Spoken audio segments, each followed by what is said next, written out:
A teen girl walked into the auction. The dealers stepped aside. They never forgot why. The bidding had stopped at $1,250 when a girl's voice came from the back of the room. Dale Voss had his hand half up. He was an order buyer out of O'Neill, 61 years old, and he had bought cattle in that barn for 30-some years. He knew the bull was lame. Everybody knew the bull was lame. That was the whole point of the low money. He had been about to take the animal at salvage and go warm up his truck. Then the voice said it again.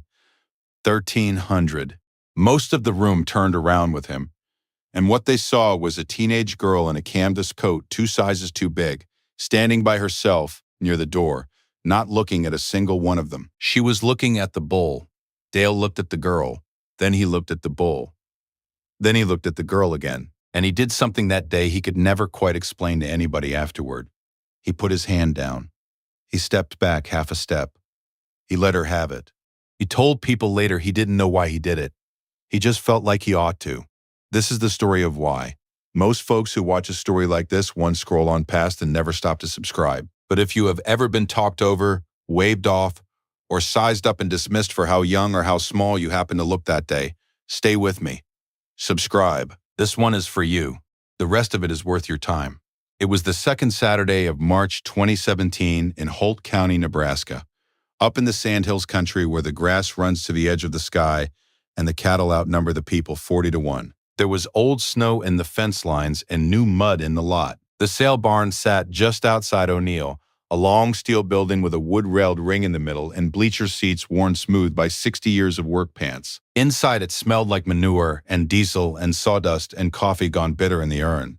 It was a dispersal sale. The old Beckman place over by Atkinson was selling out every cow and calf and bull because the man who built it had gone to town to live with his daughter and there was nobody left to feed in the morning. There were maybe 200 men in that barn, order buyers in the good seats down front, ranchers along the rails in seed caps, and Carhartt coats.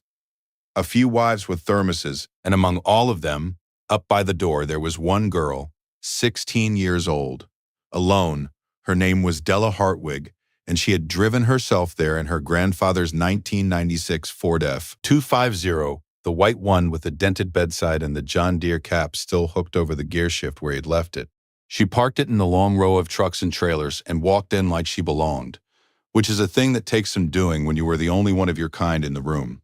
A feedlot buyer named Kurt asked her, not unkind, if she was lost, asked if her daddy was inside. She said no, thank you, and found a place to stand.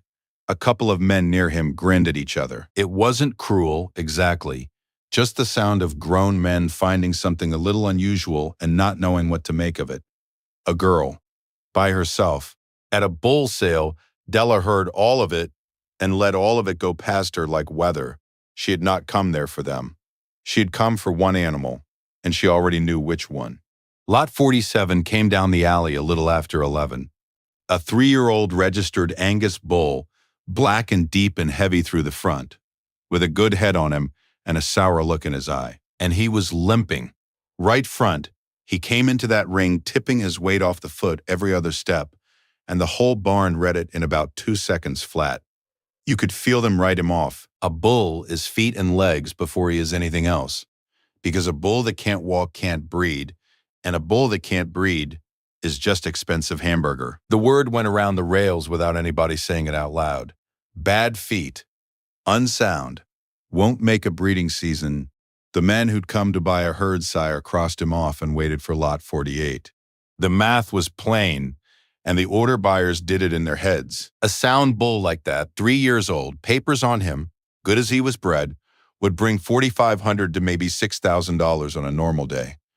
But lame, he was a kill bull. Salvage, he'd weigh somewhere close to 1,950 pounds, and slaughter bulls that spring were running around 58 cents. 1950 at 58 came out to about $1,130. So that was the bull, as far as the room was concerned. $1,100 on the hoof, headed for the packer, and a shame about the breeding. What the room did not know was that 2 hours before the sale, while the coffee was still hot, Della Hartwig had been standing at that bull's pen with her arms hooked over the top rail, not moving. She watched him stand. She watched him shift his weight, She watched the one foot he kept tipping up off the cold concrete. Then she climbed the rail and got down in the pen with him, slow and easy, the way you move around a bull you respect. And she crouched and looked at the foot. She looked at the swelling above the hoof, right at the hairline. She put the back of her hand near it and felt the heat coming off it. She looked at the angle of his pasterns, both fronts, comparing. She looked at how he set the foot down when he thought no one was making him. And then she got back over the rail and wrote something in a small notebook and put it in her coat pocket and went to find a place to stand. Dale Voss saw her do part of it. He was walking the pens with his catalog and his pen, the way he'd done 1,000 Saturdays, and he saw a girl down in a pen with a lame bull and figured she'd wandered back to look at something the way kids do. He glanced at lot 47 himself, marked a small U next to the number for unsound, and moved on down the line. He did not look at the foot the way she had looked at the foot. He had been buying cattle for 30 years, and he did not feel he needed to. To understand what Della saw, you have to understand her grandfather. Emmett Hartwig ran black cows his whole life on a quarter section near Page, down in the south of the county. A cow-calf operation he started with 11 heifers and a note from the bank in 1971. He was not a big man, and he was not a loud one. Not famous, not wealthy, just steady, careful, and quiet, with hands like fence posts and a way of standing in a pen for a long time before he said anything about an animal. He kept a notebook, more than one by the end. Stacks of them, going back 40-some years, every cow he ever owned and every calf she ever raised, written in pencil in a hand that got shakier near the end, but never stopped. Birth weights, weaning weights, which cows had good udders and which threw bad feet, which bloodlines could be trusted and which would break your heart. He taught Della to read a cow the way other men taught their kids to read a book. He'd stand her in front of an animal and say nothing, and then ask her what she saw and wait. If she said the wrong thing, he didn't tell her she was wrong. He just asked her to look again. She spent more hours in that pasture than she ever spent anywhere else. And by the time she was 13, she could tell you a cow's age by her mouth and her temper by her ears and her worth by the calf at her side. The feet were what he cared about most. He used to say a cow could be pretty as a picture and worthless by Tuesday if she couldn't walk to water, and he'd make Della stand at the corral and watch the cows come in at evening, one after another, and call the lame ones before they got close enough to be sure. She missed plenty at first. He never laughed at her for it. He'd just say, "Watch the shoulder, not the foot. The lame one rocks her shoulder. Watch which one she rests when she stops." Then he'd pick the foot up himself, slow, with the cow leaning her whole weight into him, and show her the inside of it, the white line, the sole, the soft heat of an abscess against the cold horn of the hoof. He showed her the difference between a foot that hurt and a leg that was made wrong 100 times until she stopped having to think about it. By 15, she could pick a stone bruise out of a string of cows from 40 feet off, and she did not always know how she knew. She just knew. In 1989, Emmett bought a heifer at a sale from a man named Glenn Dorsey, up by Bassett, and that heifer turned into the best cow he ever owned, and her daughters turned into the best cows after her. He called them the Dorsey cows for the rest of his life. He bred to that line for 30 years, and somewhere in those notebooks in pencil, he had written a thing that almost nobody else in the world knew, because almost nobody else had watched one family of cattle that closely for that long. He wrote that the young bulls out of the Dorsey line would sometimes come up with a gravel in a front foot as 2- and 3-year-olds, an abscess that worked its way up under the wall, especially after a wet winter standing in lots, and he wrote that they always came sound off it. Always. He underlined the word twice. Emmett Hartwig died the previous October, in the night, in his chair, with a notebook open on his knee. He had been gone 5 months by the time Della stood in that sale barn, but his hands were still on the notebook, and the notebook was in her coat. When the Beckman dispersal catalog came in the mail that February, Della read it the way her grandfather read everything, slow and all the way through, at the kitchen table after dark with the wood stove ticking. She had not meant to buy anything. She had 11 cows of her own and not much money and a winter still to get through. But she read the pedigrees because that was the part he loved, the long chains of names that told you where an animal came from and what it was likely to do. And on the bottom side of Lot 47's pedigree, 3 generations back. She found a cow she had never met but had read about 100 times. A Dorsey-bred cow. The bull's great-granddam came straight off the same line her grandfather had spent 30 years learning by heart. She sat there a while with the catalog open. Then she got up and found the right notebook off the stack, the one from the early 90s, and turned the soft, brittle pages until she found the entry, in his pencil, about the Dorsey bulls and their feet. She knew that family, she knew what that family's feet did, and she knew what that family's calves were worth. So she went to the sale knowing something the whole room did not. Here is what the room got wrong. There is a world of difference between a bull that is built bad and a bull that is hurt, and from the seats it looks like the same limp. A bull that is structurally unsound is post-legged or weak in the pasterns, broken down at the hip or the hock, and that bull will get worse every year and there is nothing on God's earth you can do about it. But a hoof abscess is a different animal. A stone or a bruise gets up under the sole. It festers. It swells at the coronary band where the hair meets the hoof, and it hurts like the devil. The bull favors it hard. He looks crippled. And then it drains, either on its own or because somebody pairs it out. And in 2 weeks, the bull walks flat and you would never know. Bull wasn't broke. Bull had a stone bruise gone to abscess, in one claw on one foot, after a wet winter standing in a sale lot. Della had looked at the swelling and seen that it was up at the hairline of a single claw. Hot and tight and local. She had looked at his pasterns and seen they set at the right angle. Strong, springy, the way a sound bull's ought to.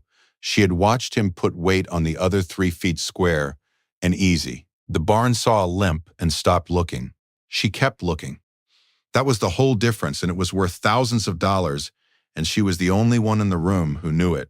The auctioneer that day was Marv Tooley, 34 years on the block, a voice like a creek over rocks. He brought lot 47 in, and the bull limped a circle, and Marv didn't try to hide it, because you can't, and started him low. 1,100 to go. 11. 11. Who'll give 11? Kurt, the feedlot buyer, lifted a finger. 1,100. Another buyer took it to 11 and a quarter. They were bidding him as salvage, and everyone knew it. And the numbers crawled the way kill money crawls. 1,150. 1,200. 12 and a quarter. Then it stalled the way a sale stalls when every man in the room has already done the math and agreed on the answer. 1,250 once. Marv looked across the rails, and from the back, by the door, a voice, clear and not loud. 1,300. 200 faces came around to the door and found a 16-year-old girl in a coat too big for her, not smiling, not nervous, looking past every one of them at the bull in the ring. Dale Voss, out of pure 30-year reflex, lifted his hand. 1,350. The bid was halfway up before his brain caught his arm, and then he stopped with his hand in the air, and he really looked at her. He looked at how she stood. He looked at the certainty in her face, which is a thing a man who buys cattle for a living learns to read in another buyer at 50 paces. He looked at the bull again, harder this time, the way he should have looked at it that morning, and something cold went down the back of Dale Voss's neck, because he understood, all at once, that the kid by the door knew something he did not. He put his hand down, he stepped back half a step, and the thing about a room full of men who buy cattle for a living is that they are all watching each other as much as they are watching the ring. They saw Dale Voss step back off a cripple a kid was bidding on, and one by one they stepped aside too.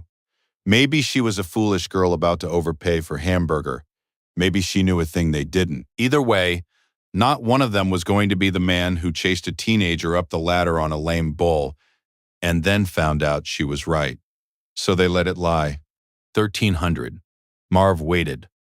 1,300 once. He scanned the front rows, and the front rows looked at their boots. 1,300 twice. The barn was quiet. Not a chair scraped.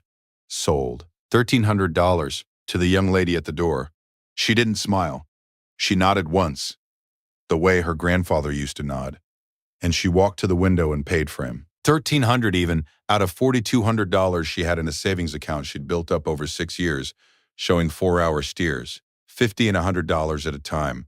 Then she backed the F-250 up to the loading chute, and the yard hands ran the lame bull up into her grandfather's old Wilson stock trailer, and she hauled him the 80 miles home to Page by herself. At home, she ran him into a clean, dry pen with fresh straw, and she got him in the chute, and she lifted that right front foot, and she pared into the sole with a hoof knife the way Emmett had taught her, careful, a little at a time, until she hit the pocket and it drained. The bull near about sat down with the relief of it. She kept him dry and she kept the foot clean. 11 days later, he was walking flat. 2 weeks after the sale, you could not have picked him out of a sound bull in a pen of 20.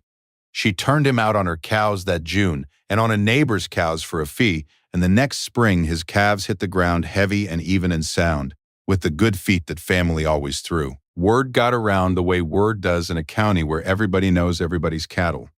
The Hartweight Girls bull. Have you seen those calves? 2 years later, at that same barn outside O'Neill, a yearling bull out of that same sire topped the spring sale and brought $4,200. The men who had stepped aside that March morning were sitting right there, and they remembered. Dale Voss bought one of the bull's sons himself in the fall of 2019 and paid real money for it, more than he'd ever admitted to wanting to pay. When a younger buyer asked him why a son of some dispersal cripple was worth that, Dale told him the whole story start to finish, and he never once made it sound like he came off looking good in it. She is 19 now. She runs a small registered herd off her grandfather's place near Page, calves them out herself, keeps the records in pencil, in a notebook she keeps in the same drawer as his. Ranchers a good deal older than she is call the house to ask her to come look at an animal before they buy it, and she goes, and she stands at the rail a long time before she says anything. And then she tells them what she sees. Dale Voss still buys cattle in that barn. He says he learned more standing there with his hand in the air that morning than he learned in any year before it. He says, anybody can see a limp. Not every man knows the difference between a thing that is broken and a thing that is healing. And the ones who know it are usually the ones who stood still and looked the longest. An old man near Page had watched one family of cattle for 40 years and written down in pencil the things he learned so that they would not be lost when he was. And on a cold Saturday in March, in a barn full of men who knew better, a girl in a coat too big for her opened that notebook and read it back to the world. He had written it down so it would not be lost. It was not lost.